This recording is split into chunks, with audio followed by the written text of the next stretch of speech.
don't have to be psychic or capable of seeing people's auras or reading the tea leaves to recognise that eSportsPools have lots of great fantasy esports contests where you can win prizes for League of Legends and CSGO.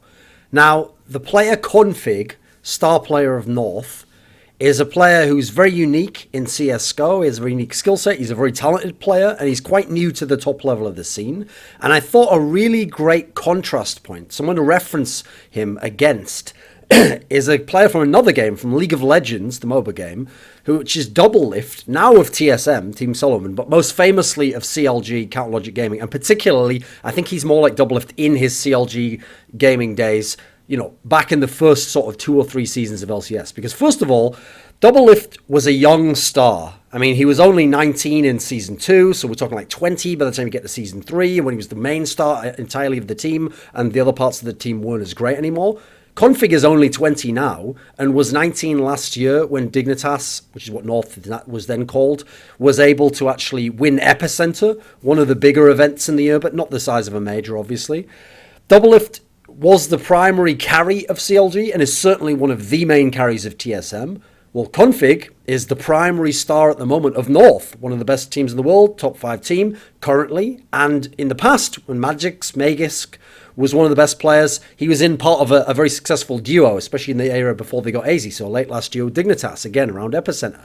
Now, Doublelift is known as a very aggressive player, both in team fights and in laning phase, and as someone who leans heavily upon his high mechanical skill, famed for his mechanical skill, ability to hit auto attacks, auto attack cancel between, stutter step, all that great shit. k0nfig, very aggressive player, mainly known for his entry play late last year. Someone who in duels is a very aggressive player and goes aim heavy in terms of how he tries to fight his battles, and likewise abuses a very high mechanical skill ceiling. In his case, precision aiming, bursting, very, very high skill level. Obviously, a great example of it would have been that clip when it was from the EPL game. I forget exactly who it was against. I think it might have been against Mouse Sports at EPL Season 5 finals on Mirage in the group stage, the one where he had 1 bullet left in his weapon and he was coming in with the AK and he just shot the guy as the guy was jumping in midair. In fact, I'll link it up there. I'll link it in the description box. I'll find that clip for everyone so they can go and watch it, see how nuts this guy's aim is. And in fact, famously, he's even made that quote that, like, you know, aiming's easy, you just click on the heads, which is like, obviously, yeah, if you have insane talent, you can say that. Normal people can't feel that way. It takes technique and rhythm and practice, and they've got to refine their skills. It doesn't just come naturally to them. Likewise, Doublelift, from day one of being a star AD carry on CLG, had incredible mechanics, some of the best mechanics in the world, and almost instantly refined, seemingly. Likewise, Doublelift's aggression and skill were actually qualities that actually, as much as they're his strengths, also played into his weaknesses, because famously, Doublelift was a player who would sometimes get caught too easily in team fights, would die way too easily by walking into CC, crowd control, you know, spells that make you stop or freeze or go slower, and generally just played in a way where he relied too much on his mechanics in the early days and the fact that he would have superior mechanical advantage over his opponents. Famously, Chauster, his support player, who was a veteran and a very sage kind of player, gave Doublelift the piece of wisdom, which was that Doublelift had the skills to get out of bad situations that good players, or to use a more productive term, I'd say smarter players, more cerebral players, wouldn't have gotten themselves into in the first place. Likewise, I actually think that k0nfig shares a similar quality, because on the T side, on the terrorist side, the offensive side of Counter-Strike, he is fantastic. He'll break open sites, he'll take really aggressive duels, he'll get you into key positions. But on the CT side, where you need more patience and more team play, you need to go off team communication and yourself communicate with opponents, with teammates rather, where the opponents are, and so that you can rotate in a timely fashion and in a way that works with your teammates. k0nfig can be a liability. He can be known to push up too much on CT side when he hasn't got proper information. In fact, he does it when he has it up now, and he's mainly known as a rifle player. On rotations, again, he can be sloppy in how he rotates, and he can give up easy kills in that sense, despite his high skill level. He's at his best when he doesn't need to make decisions. So on the terrorist side, as an entry type player early in the round, doesn't need decisions, just uses his skills, he's at his best. Likewise, Doublelift, especially earlier in his career, had no business playing any kind of shot calling role or trying to call out what he wanted in the game, because he was better known as someone who had a lot of skill but needed others to kind of pilot him around, as people famously kind of put as the task of Chauster all in all. Doublelift is also very famous for being a player considered cocky or arrogant, or thinks he's better than everyone. Obviously, the famous catchphrase of Doublelift was, everyone else is trash. Well, k0nfig is someone where he absolutely is cocky, absolutely thinks he's one of the best, and that he can go toe-to-toe with any top player now. I mean, obviously, he played it up in his trash talk at EPL, but there's an element of that to his game, and you can see it. It's exuded in, first of all, his personality, the way he talks, but especially in his game, the way he plays. It is a very cocky, bordering on arrogant, but very confident style of play. Likewise, Doublelift is known for his trash talk. He is one of the most famous trash talkers in League of Legends history.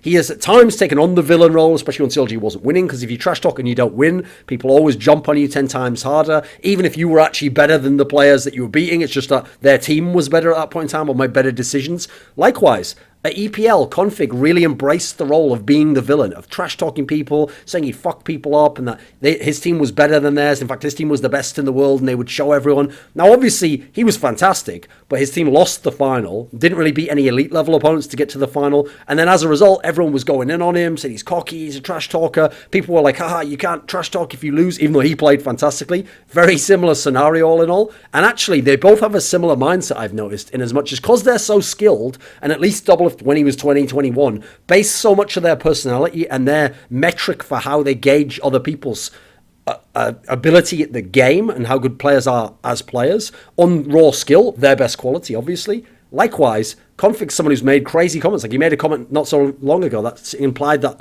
most of the top 10 teams were all really close to each other and anyone could win on any other day, you know, because the skill was also close, which is like, yeah, there's a lot of top teams that have very good skill level, but you go into like team play and tactics, these aspects put those teams far above many of the teams below. And that's the reason why we've got kind of the 3 or the 4 kings at the top who have all the big tournament wins and top placings, and the others struggle to get out of quarterfinals or even into playoffs. Likewise, Doublelift was someone who always thought, oh, these CLG teams should be just as good, you know, I've got good players on my team. He couldn't see the macro differences that made the Cloud9s and the TSMs of the world before he was playing with TSM much, much better than his, and always able to get the better of them and go further in the playoffs.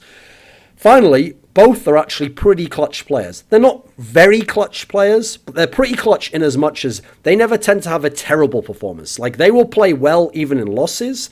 Like, just go and look at that series that Dignitas played against SK Gaming in the round of 8 of E-League Season 2.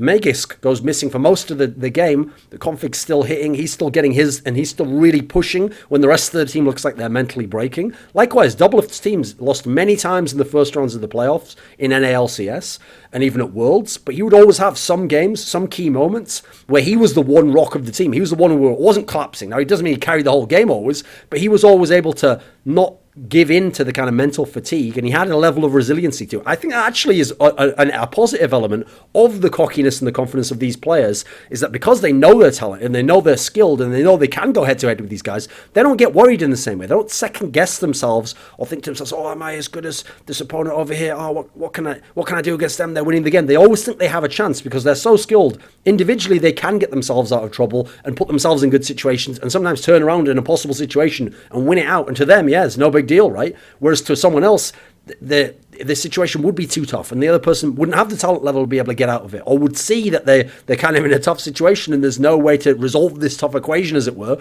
and as a result mentally give up a little bit or get beaten down in some senses. Now, a key difference a key area where the two players are different is Doublelift isn't 20 anymore. He isn't 19 anymore now. This is a guy where, like I said, he was 19 in Season 2. We're on Season 7 now.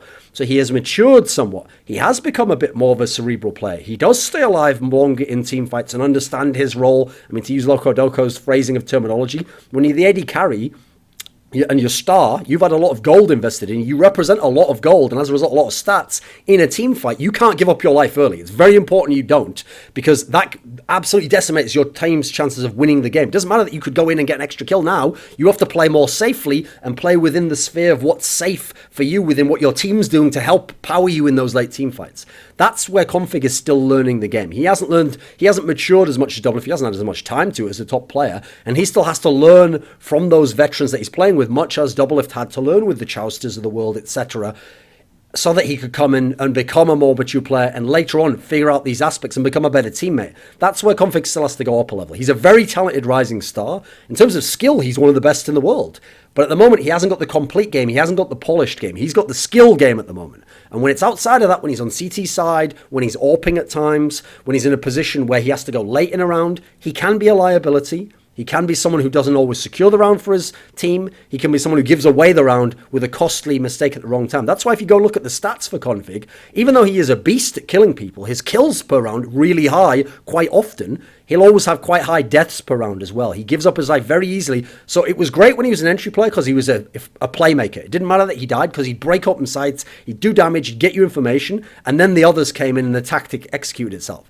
But giving up as many deaths as well makes it hard for him to be the dominating superstar player. He's never going to be like a k0nzero who just kills you loads of times, dies very few times, and just puts this massive mismatch on the stats sheet that shows this guy's just dominating the game. k0nfig still has to develop it a bit more and lessen some of the deaths. And just basically, here's the key thing. It's like that Bruce Lee quote. It's not about the daily increase. It's about the daily decrease. And k0nfig needs to find a way to decrease some of the negatives while just maintaining those fantastic positives. And then much like Doublelift, who is one of the best Western players of all time, you could make a case for him being the best Western player the last time he played with TSM.